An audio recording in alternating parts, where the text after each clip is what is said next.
Right. Well, today is December 10th, and we're here at EPD Laboratories out in the middle of the desert in Nevada. And here with me today we have Stephen McGreevy, who was one of the presenters at the 2015 Energy Science and Technology Conference.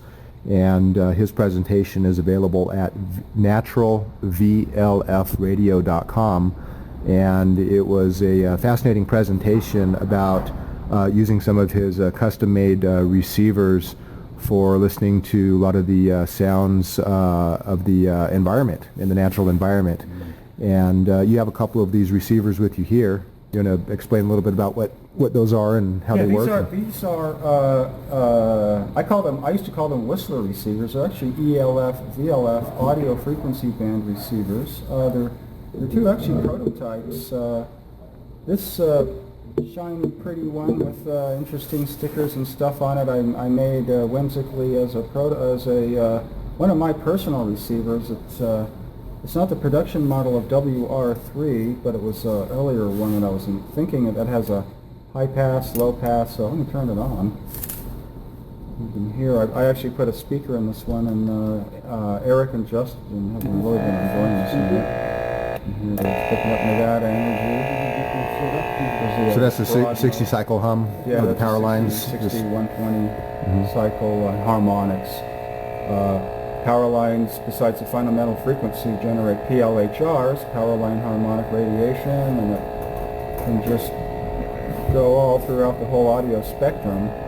So you either have sophisticated ways of filtering it out or phasing it out, or just do what I do and relocate away from the grid, as I've done all for the past 20, when have I been doing? I've been 26 years, 27 years listening to earth sounds, earth signals from the magnetosphere, whistlers and all that. So how far from power line interference do you have to get until you're out of the range? It really depends on the voltage. The high tension giant power lines that are like 500 kilovolts and more, a couple of miles. Okay. Couple of kilometers. The smaller residential lines and the tiny ones that run along roads, maybe a half mile to a mile. It's nice to get about 2 miles minimum. That really cuts the hum down. I don't mind a little in the background. It's kind of a pleasant sound. It just sounds like a guitar amplifier hum or some nice thing, you know. But I like to, if I really feel picky about the quality and the beauty of the recordings, because I love to capture both it for scientific purposes, but also just for the aesthetic beauty as a recording artist. The whistlers, the chorus, the spherics, and I like to get so far away that you don't hear the power line hum, just to be a purist. So yeah, I have two receivers. These are built-in speakers. This one I actually designed, cobbled together in about 4 hours for as a prototype for Eric's much finer receiver that I'm designing right now. In fact, the circuit board's being built on my bench in Keeler. And the idea is to have the VLF receiver drive a speaker real loudly, and Eric can plug it into his car antenna and be able to listen in the field wherever he is, you know, have a nice, loud, crisp audio.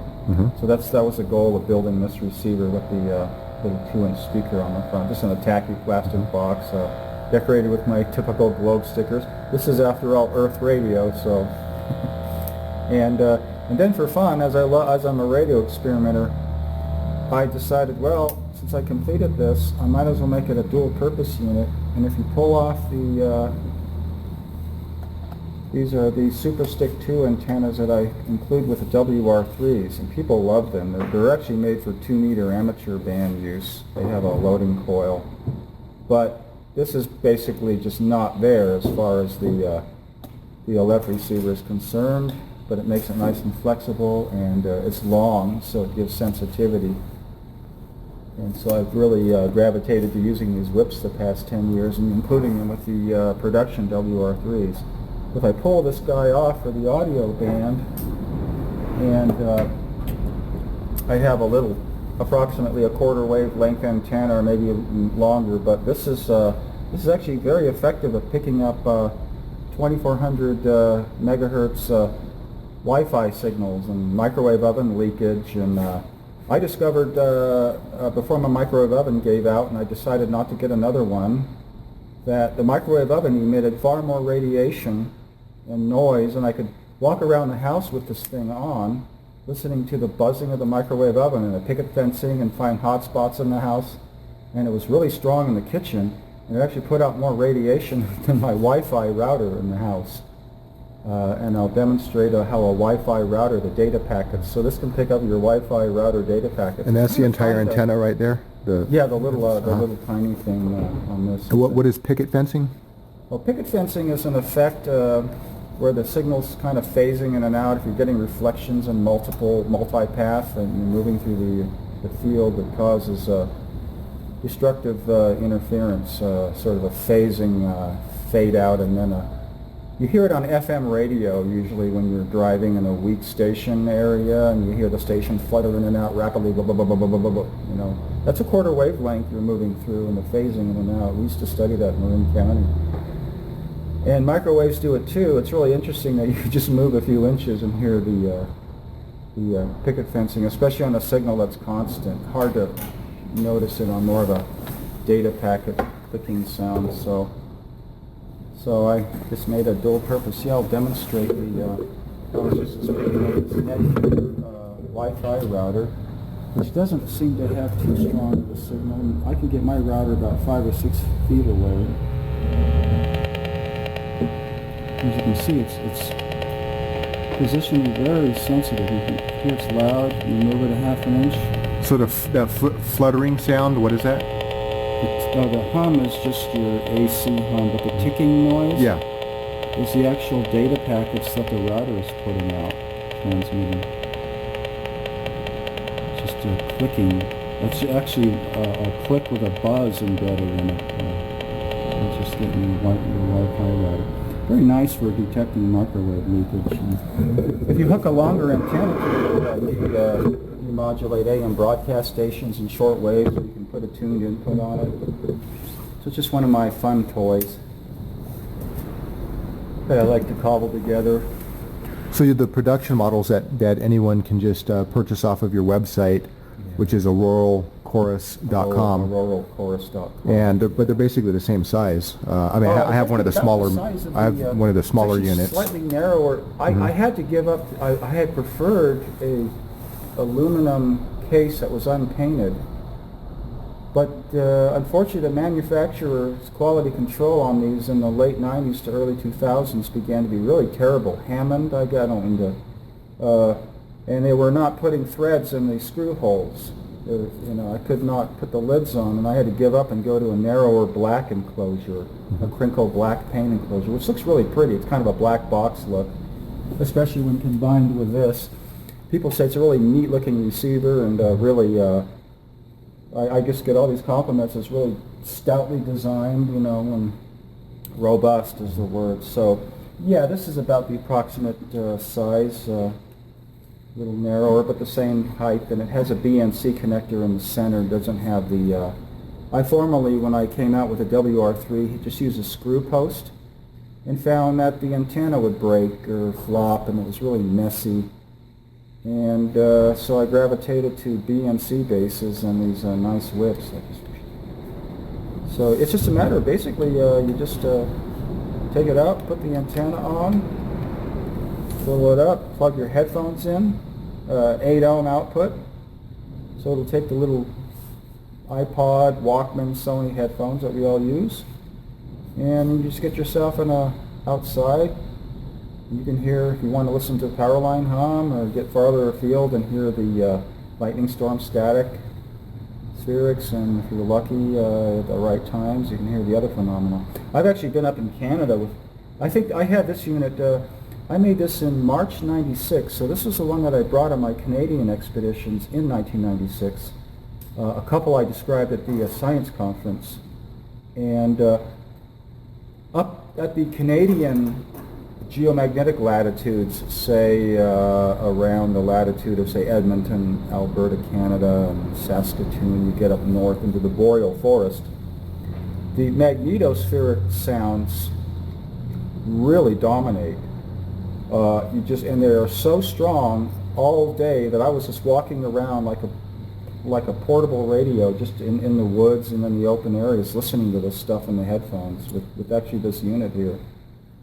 I really enjoy doing that. So I first came out with these receivers. A friend and I developed them during the summer and autumn of 1991, and by the time it was early September, we decided, hey, this thing is so neat that we started selling it through Popular Communications magazine and Monitoring Times, the Bob Grove publication, for $43. I'm afraid its prices had to go up quite a bit because, you know, the cost of electronic parts is in inflation and all, so I've had to up my price a bit since the early days, but it's been a really fun project.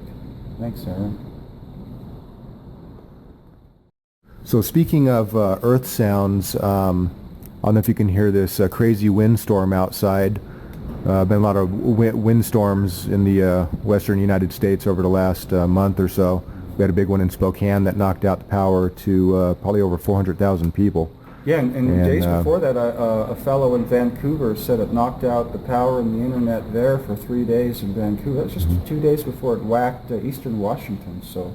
Yeah, my power was out for a week. Luckily, I had a gas generator and battery banks and stuff. But have you ever noticed, you know, being way out in the boonies somewhere, if there is some serious wind, do you get any kind of unique sounds coming through? Yeah, I call it wind static. It's just kind of a blowing sound.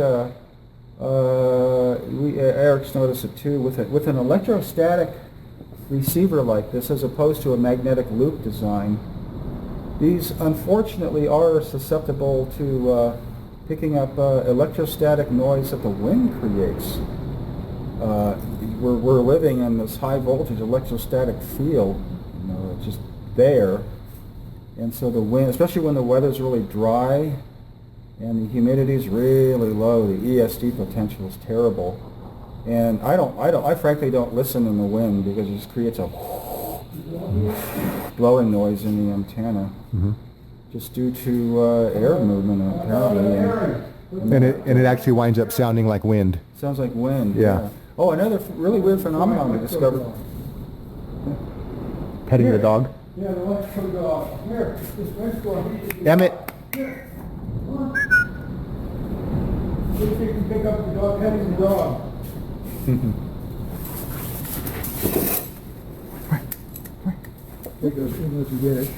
Oh, what we want to do with it? Oh, yeah, I don't think you've seen this. Might have been in that video. It's in the video.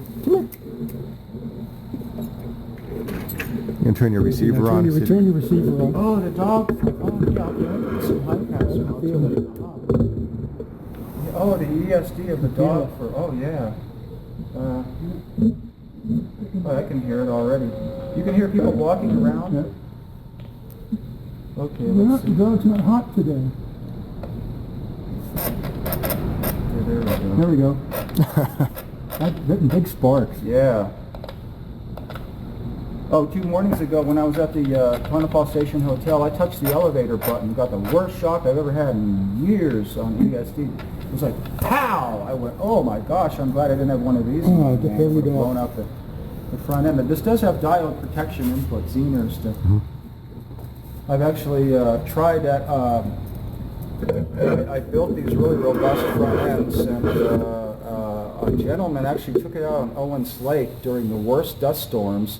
There was actually corona sparking off the WR3 antenna that he had attached to his Ford Bronco, and he had run an audio cord into his car through an amplifier and would flip controls, and it would play through his vehicle speakers. And I couldn't believe, he says this thing, and he drove thousands of miles through the west and all sorts of nasty weather, and he said the receiver survived all the assaults on the input, the electrostatic discharge you get when you're driving at 70 miles an hour in dry weather and dust storms, and it just survived. So, but yeah, windstorms aren't exactly the most pleasant times to listen. I usually hide out. And they make I have a couple of stationary receivers that broadcast the audio back on an FM link. And as Eric also notices, we can't really enjoy VLF when the wind's blowing because the it just starts to go in the receiver. So I really prefer no wind. Right. And I live in a very windy area in the Owens Valley. I call it the world's largest wind tunnel. And I'm sure on a day like today, if it's this dust stormy here, it's probably impossible at home right now. Mm-hmm. So a lot of the samples that you have recorded over the years, of course, your presentation at the conference highlighted a lot of your journeys out into the wilderness. I didn't even get to finish some of the. Right. I realized that I actually had planned a more complicated talk than I meant to, but I wanted to be mind-blowing for the audience and have the sounds coming through the speakers real good. But I didn't get to describe the fascinating trip of August 2000, which was during the solar peak. It was just an amazing month where the solar flux had peaked. The K-index was hitting like 9. The Perseid meteor storm was happening. This was the 13th of August 2000. I was way up in northern Alberta. And I actually was watching the Perseid meteors punching through the aurora borealis curtains. It would actually leave black holes in the aurora, which would then fill in really quickly. The aurora falls like a waterfall out of the sky. And I'm listening to the VLF signals just blowing away, watching the meteors go. So I wasn't able, of course, to video back then with the technology, the meteors punching through the aurora, but it was amazing. And you said August 13th, 2000? August 13th, 2000. Okay. I took a week and camped in the northern forest with huge loop antennas to do stereo recordings of the high latitude VLF, which is really spectacular in the aurora borealis regions. The auroral aurora, they call it. And I was also going to joke about surviving in the woods, because I tend to be the type where I get set up in camp and I don't want to leave for a long time, and I usually have a lot of food and water with me. And in Saskatchewan 2001, I was going to make the audience laugh in Idaho, but I didn't get to it. I went on survival rations because I spent 6 weeks in the forest up there, almost. And by about the last week, I was eating what I call boreal forest salad. I actually had run out of just about all my food. There was plenty of water. I had a lot of seasoning and pepper and salt. So I just went out. I had a book, and I brought it in the conference. It was on the natural boreal forest biology and edible plants. And so I actually gathered and made big salads, with the plantain, which is a real common big green leaf. It's called something foot up in Canada. It's the natives. Those big green leaves. Big green leaves, plantain, and it's very edible, and it tastes good if you season it. So I survived for about 5 days just eating greens. I was really vegetarian that week. So adventures like that, roughing it to capture the best stuff. It's always been my passion. And you have a lot of these recordings available on auroralchorus.com. Yeah, that's sort of your portal. I used to have a lot of the audio files on auroralchorus.com, but now that's your portal to going to Internet Archives, which I donate considerable amount of money every year to them for the privilege of hosting all my record or I guess we don't call them record and CD albums anymore. They're just all audio file albums. MP3s or whatever. So that's the Auroral Chorus series, beginning with number 1 that we released in '98, and Auroral Chorus 2 came out in 2000. So I'm now up to Auroral Chorus 6. So on auroralchorus.com, there's links that go to, in the archive you're talking about is archive.org, the Wayback Machine. Yeah, if you scroll down on the front page, the links are all there with the images. And there's links where people can purchase these units. Yeah, and sales are really good right now. People are really... I just have a fellow that bought my sophisticated receiver. He's going to Iceland, and he's going to try to video in stereo, or video the aurora and record the sounds in stereo. So I've actually turned on a lot of people around the globe to try to do what I do. Unfortunately, we have been in a real protracted solar minimum, and we never had much of a solar maximum the last few years. So unfortunately, with the lesser solar activity means lesser ELF signals, at least of the kind that I had been recording in Canada. So it's taken a bit of a decline, but there's still plenty to hear. I hear lots in the Owens Valley of California still, especially when the magnetic storms hit, which will always keep happening. So, well, this is, you know, pretty interesting phenomenon, and you're definitely the go-to man for you know, this whole world of natural VLF radio. It really amazes me. I never imagined that in the year 2015, going on 2016, that would become sort of a global recording artist expert in this. I'm basically following in the footsteps of William Forgy that did this in the 80s. Okay. In fact, I think some of his recordings made a Pink Floyd album in 1995. They came out with Division Bell, and the first song on Division Bell album starts out with Dawn Chorus. And I was really like, oh, I would love to be able to do that. So that's an Earth sound recording? Yeah, it was okay. just that this guy had made, and it was a real stimulus for me to professionally pursue the recording aspects of this and release the recordings. And later on, I decided to just stop selling CDs and just public domain it all. You know, and gift the world the. I do have a couple of a CD album planned that's going to be really beautifully mixed, but that's from the far future.